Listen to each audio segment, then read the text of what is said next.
jangan serakah. Mari sebelum kita membaca firman Tuhan, kita masuk dalam doa.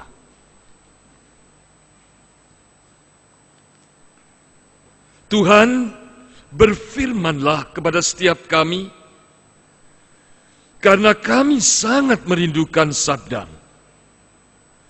Biarlah firman Tuhan yang adalah air hidup itu berkenan mengalir di setiap kehidupan kami, di dalam tubuh jiwa roh kami, sehingga kami yang datang di tengah-tengah ibadah ini boleh disegarkan kembali, boleh dikuatkan kembali, dan boleh diberikan semangat yang baru. Tuhan, di tengah-tengah perjalanan kehidupan sepanjang 1 minggu, banyak hal yang masih gelap dalam kehidupan kami, dan kami tidak tahu apa yang akan kami hadapi ke depan. Tetapi kami yakin firman-Mu adalah suluh bagi jalan kami. Firman-Mu adalah pelita bagi kami. Biarlah firman-Mu sungguh-sungguh menuntun jalan hidup kami, sehingga mulai hari ini dan sepanjang seminggu yang akan kami lewati, kami berjalan di dalam terang firman Tuhan yang akan membawa kami di dalam damai sejahtera, kebahagiaan, serta keberhasilan. Berfirmanlah ya Tuhan, karena kami siap untuk mendengarkannya. Amin. Bagian yang pertama dari firman Tuhan yang akan kita baca dari kitab Keluaran pasal 20 ayat yang ke-17.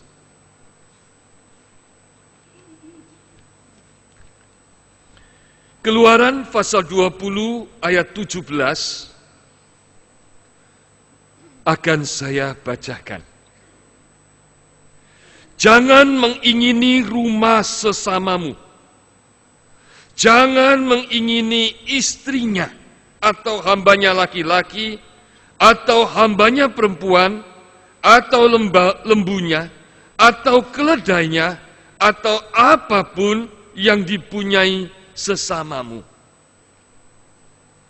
Bagian yang kedua dalam perjanjian baru, 2 Petrus pasal 2 ayat 14 sampai 16. 2 Petrus 2 ayat 14 akan saya bacakan. Ayat 15 Bapak Ibu Saudara, ayat 16 kita bersama-sama. 2 Petrus pasal 2 ayat yang ke-14. Mata mereka penuh nafsu zina, dan mereka tidak pernah jemu berbuat dosa. Mereka memikat orang-orang yang lemah. Hati mereka telah terlatih dalam keserakahan. Mereka adalah orang-orang yang terkutuk.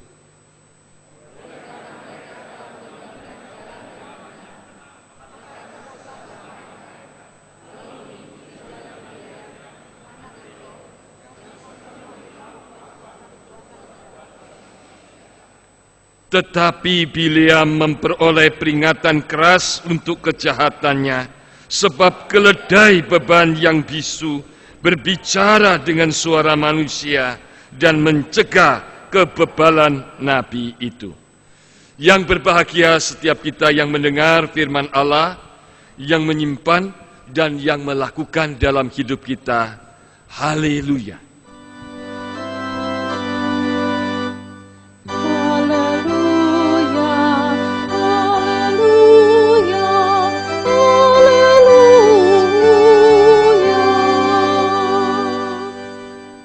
Ibu Bapak, Saudara yang terkasih, Shalom.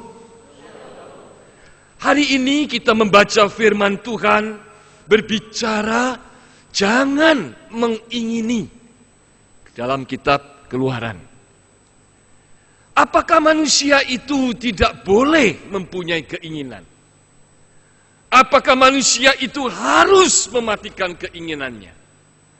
Apakah manusia itu tidak boleh sedikit pun dibiarkan dirinya mempunyai keinginan? Tentu jawabannya tidak. Lalu mengapa kitab Keluaran mengatakan jangan mengingini? Saudara-saudara, ada latar belakang dari perjalanan Israel ketika mendapatkan 10 perintah Allah ini. Ingat, mereka baru keluar dari perbudakan di Mesir menuju ke tempat tanah perjanjian di Kanaan. Mereka keluar dari budak menjadi umat pilihan Tuhan. Lalu di tengah-tengah perjalanan itu Tuhan memberikan perintah yang ke-10, jangan mengingini. Mengapa? Di dalam perjalanan itu mereka tidak punya kepastian. Mereka tidak punya tanah untuk hak milik. Mereka juga tidak tempat tinggal di dalam perjalanan. Mereka sedang menuju ke sana. Tetapi dalam perjalanan itulah mereka harus dilatih untuk dapat mengendalikan nafsu keinginannya. Nafsu keinginan manusia itu jikalau tidak dikendalikan, menjadi nafsu keinginan yang tidak terbatas. Dan jikalau nafsu keinginan manusia itu sudah tidak terbatas, tidak terkendali, maka hancurlah dirinya, hancurlah keluarganya, hancurlah masyarakatnya. Pada hakikatnya setiap orang itu dari kecil selalu ingin mendapatkan lebih dari orang lain. Ingin mendapatkan segala-galanya. Lihatlah beberapa anak, kakak beradik yang sedang bermain. Kalau yang satu diberikan lebih, maka yang lain akan marah. Kalau yang sama-sama diberikan dengan jumlah yang sama, baik itu makanan, baik itu alat bermain, maka kecenderungannya adalah merampas milik yang lain. Itulah keinginan, itulah nafsu keinginan yang tidak terkendali.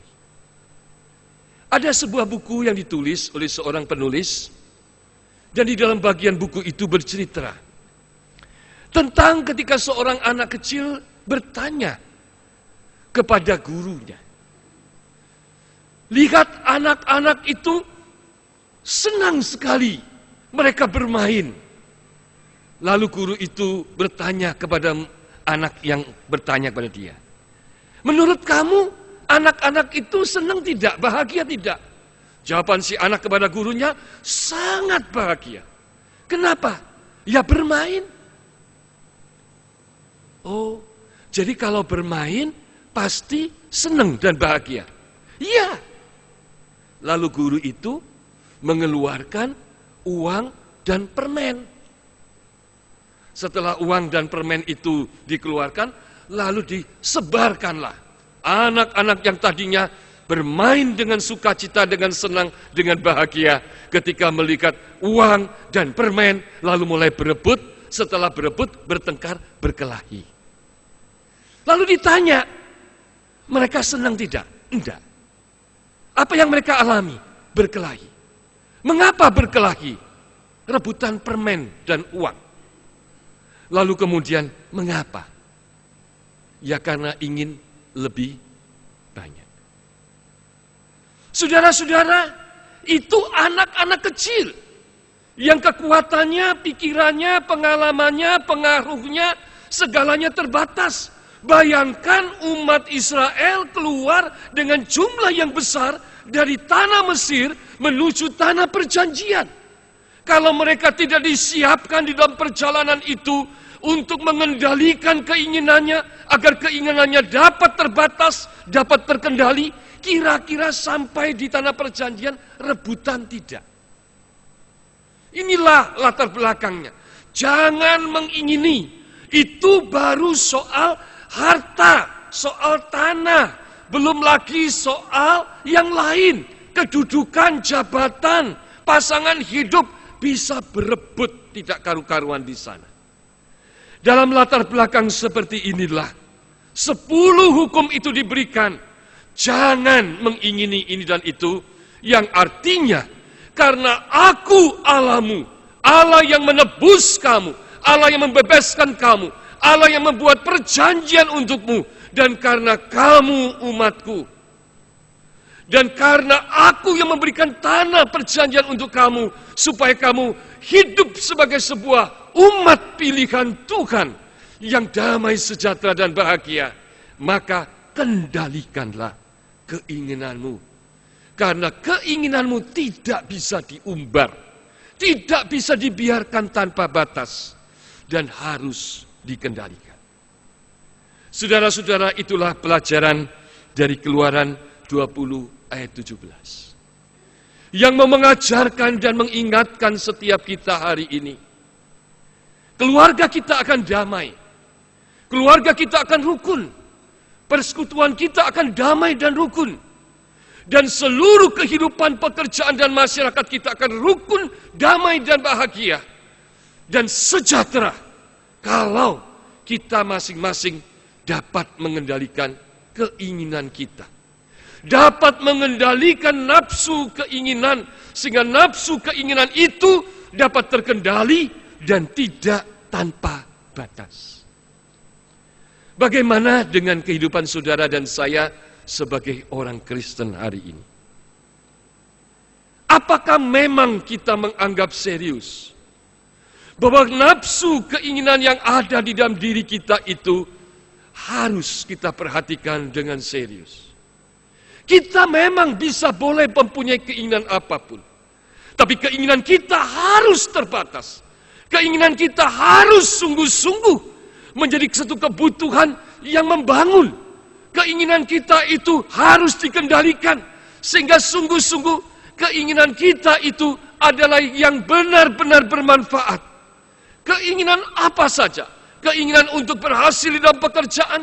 Keinginan untuk karir. Keinginan untuk jabatan, keinginan untuk kedudukan, keinginan tentang harta, keinginan untuk melayani, keinginan untuk apapun, termasuk keinginan untuk membangun keluarga kita dan anak-anak kita untuk berhasil. Biarlah kita harus membawa di hadapan Tuhan, dan supaya keinginan kita itu dikuduskan oleh Tuhan, dan sebatas seturut dengan yang Tuhan kehendaki. Saudara-saudara, saya akan memberikan contoh bagaimana dalam perjalanan itu Tuhan tidak hanya memberikan 10 perintah Allah, hukum yang ke-10 ini, tetapi Tuhan memberikan prakteknya. Bapak Ibu masih ingat mana? Mana itu makanan yang turun dari langit. Apa yang dilakukan di situ? Kalau pagi-pagi sudah dapat, maka dikatakan ambillah secukupnya. Nah, ada ini orang Israel yang dapat mana dikumpulkan sebanyak-banyaknya, berlebihan. Lalu kemudian yang terjadi apa?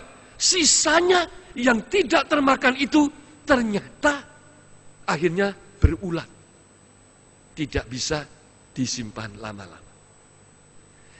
Melalui praktek tiap hari, melalui praktek yang begitu banyak dalam praktek-praktek keseharian, Israel dilatih untuk dapat mengendalikan nafsu keinginan yang tidak terbatas itu. Sebelum mereka memasuki tanah perjanjian.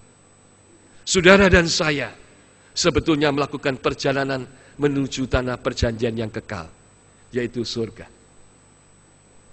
Mari kalau kita sungguh meyakini Yesus ada di hati kita sebagai Tuhan dan Juru Selamat, maka keinginan kita harus dikendalikan. Tetapi jikalau kita berkata, Yesus adalah Tuhan dan Juru Selamatku yang ada di dalam hatiku, yang telah menebus aku, yang ada berkuasa dalam hidupku, namun kita mengumbar nafsu keinginan, itu berarti sesungguhnya Kristus tidak ada dalam hidup kita.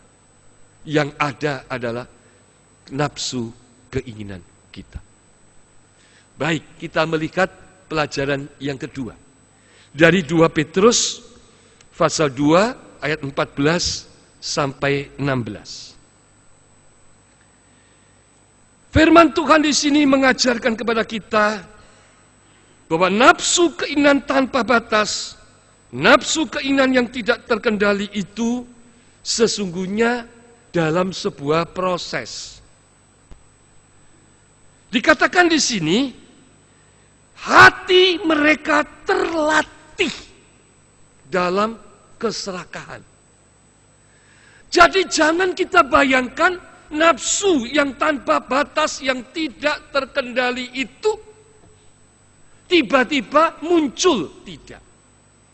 Selalu muncul dari hal-hal yang kecil, yang kecil, yang kecil, dan kemudian hati kita sudah terlatih dalam keserakahan. Nah, kalau kita sudah memilih dan membiarkan keserakahan, nafsu keinginan yang tidak ada batasnya, tidak mengendalikan keinginan itu, apa yang terjadi? Yang terjadi kita sudah memilih dan meninggalkan jalan yang benar. Yang terjadi kita sudah tersesat. Yang terjadi kita ini menjadi orang yang bodoh.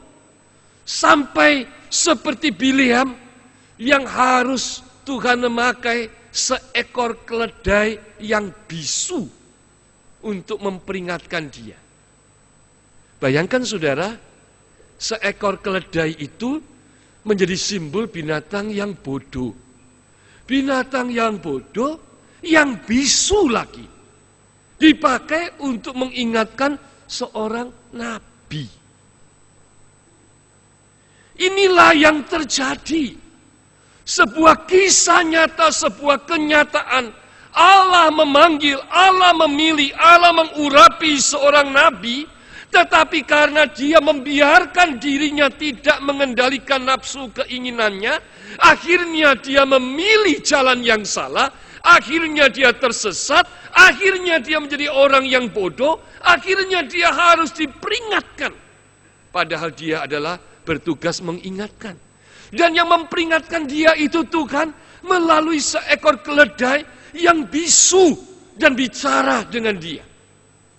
Dan yang paling mengerikan, 2 Petrus mengatakan, jikalau tidak mengendalikan keinginan kita, kita sudah memilih menjadi orang yang terkutuk.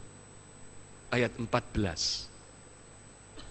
Saudara-saudara, marilah pada pagi ini kita menganggap dengan serius setiap perbuatan, setiap sikap yang kecil yang kita membiarkan keinginan kita tidak terkendali, keinginan kita tidak sungguh-sungguh dibatasi, maka membuat kita akan terkutuk di hadapan Tuhan. Membuat keluarga kita juga menjadi terkutuk di hadapan Tuhan. Oleh karena itu marilah kita menanggapi 2 Petrus pasal 2 ayat 14 sampai 16 itu, ternyata sampai kepada keinginan yang tidak terkendali karena aku tidak berbuat apa-apa dan aku tidak melatih apa-apa, malah sebaliknya melatih keserakahan. Pelajaran yang ketiga, yang terakhir sebelum kita menyimpulkan. Saya mengajak Bapak Ibu membaca surat Yakobus.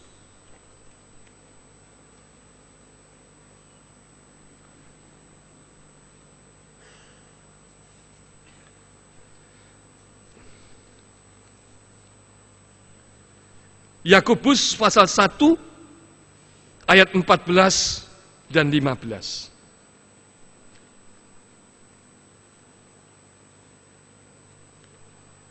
Yakobus 1 ayat 14 dan 15.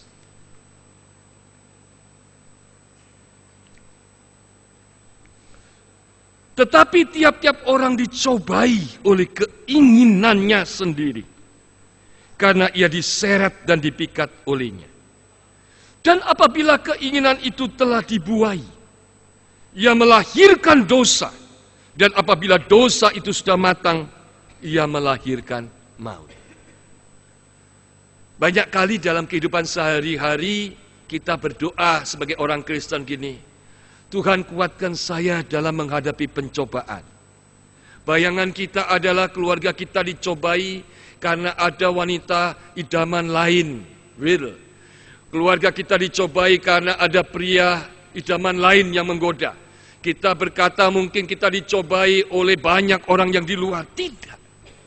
Yakobus mengatakan bahwa tiap-tiap orang dicobai oleh keinginannya sendiri. Dan jikalau setiap orang dicobai oleh keinginannya sendiri, itu berarti saya dan saudara pun dicobai oleh keinginan kita. Dan kemudian apa? Dan kemudian keinginan itu akan bertujuan menyeret dan memikat kita. Jikalau sudah kita dipikat, sudah diseret oleh keinginan itu, kita akan dibuahi dan melahirkan dosa. Dan kalau sudah berdosa, maka akhirnya melahirkan maut. Luar biasa bahayanya. Sebuah keinginan yang kecil, yang kelihatannya remeh, tetapi sesungguhnya itu tidak dibutuhkan, itu berlebihan, itu tidak terkendali, kita biarkan. Akhirnya kita akan dipikat, kita terbiasa, dan kita berkarakter seperti itu. Akhirnya kita jatuh dalam dosa, dan akhirnya kita mengalami maut. Tuhan Yesus di dalam suatu bacaan pernah menyampaikan kalimat seperti ini. Mari kita membacanya. Matius 7 ayat 20 sampai 22. Markus pasal 7. Markus pasal 7 ayat 20 sampai 22.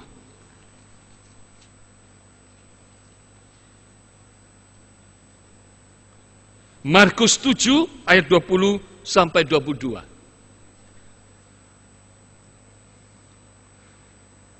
Katanya lagi, kata Yesus lagi, apa yang keluar dari seseorang itulah yang menajiskan.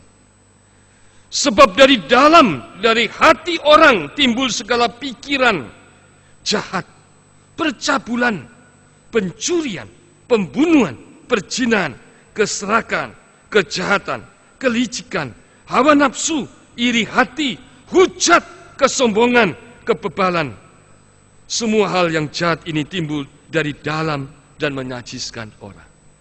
Tuhan Yesus mengatakan yang keluar dari hatiku dan hatimu adalah keinginan yang sangat menajiskan. Maka kita harus mengendalikannya.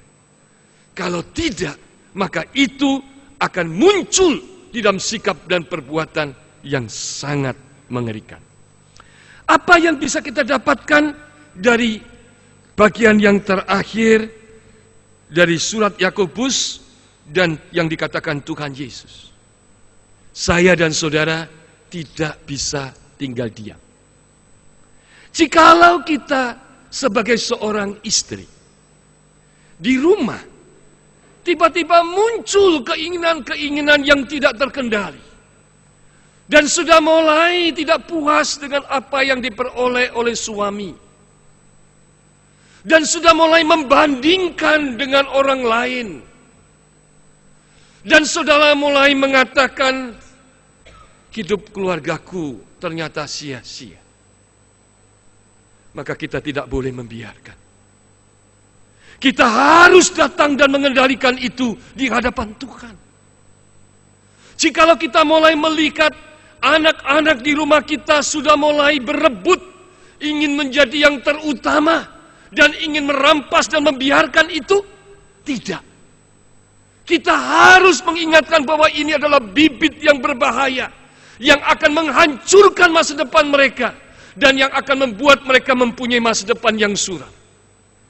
Jikalau kita sebagai seorang suami sudah menikah sekian lama dan kemudian melihat istri kita semakin hari tidak selangsing dulu.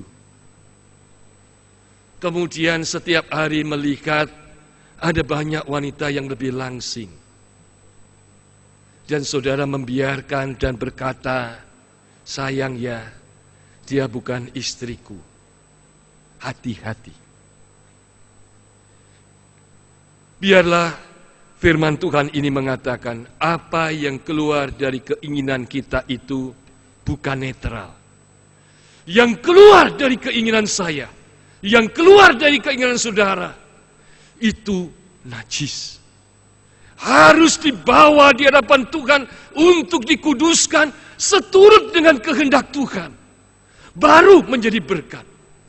Jangan kita biarkan energi kita mengatakan, Selagi aku masih kuat, aku harus bisa. Apapun yang kuinginkan, harus aku dapatkan. Apapun yang aku pikirkan, harus aku raih. Jikalau itu yang terjadi, maka firman Tuhan tadi mengingatkan kita. Saudara akan terlatih menjadi orang serakah. Saudara akan membiarkan diri dikuasai oleh keinginan itu. Dan saudara akan dibuai di dalam dosa. Dan akhirnya di dunia ini engkau akan dipermalukan. Seperti Bileam menjadi orang yang bodoh. Seorang nabi yang diperingatkan oleh seekor keledai. Dan keledai yang bisu. Dan kemudian ketika kita meninggalkan dunia ini, kita tetap menjadi orang yang terkutuk. Dan kita tidak mendapatkan kehidupan yang kekal. Dan maut itulah yang kita hasilkan. Inilah kesimpulan yang ada melalui 3 bacaan itu. Lalu apa kaitannya dengan kehidupan kita sehari-hari? Bapak, Ibu, Saudara yang terkasih, di negara kita hari ini semua orang sudah resah, gelisah, dan sudah geram tentang korupsi. Dan kalau boleh rakyat itu, kalau boleh memilih, maka seolah-olah koruptor itu dihukum mati secepatnya di tengah-tengah pasar. Bagaimana sikap kita sebagai orang Kristen? Apakah kita kemudian mengatakan, kalau begitu kita sama saja dengan mereka, kita mengajukan amarah kita, kita menghujat, kita mengumpat, kita mengkutuk orang-orang itu? Tidak perlu. Tetapi apakah dengan demikian kita diam? Tidak.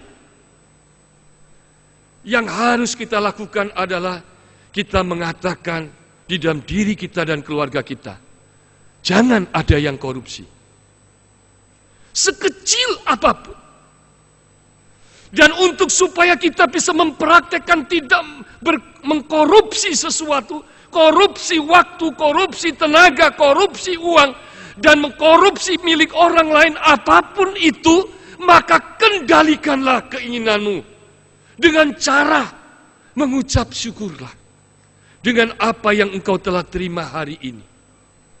Jangan berkeluh kesah dan jangan bersungut-sungut. Kelolalah dan pakailah itu untuk sungguh-sungguh engkau nikmati bersama dengan keluargamu dengan rasa syukur dan takut akan Tuhan. Sebagaimana yang diberikan di dalam kitab Keluaran, kita ini siapa? Kita ini tidak lebih dari orang Israel yang adalah budak. Tetapi bagaimana seorang budak diberkati oleh Tuhan tanah perjanjian. Hari ini kita bukan budak. Kita cuma debu. Dan kita akan kembali menjadi debu. Dan sebelum kita menjadi debu kembali, biarlah kita boleh menghargai hidup yang Tuhan berikan ini. Dan berlatih untuk dapat mengucap syukur. Merasakan kehadiran Tuhan. Merasakan berkat Tuhan yang tidak terhingga.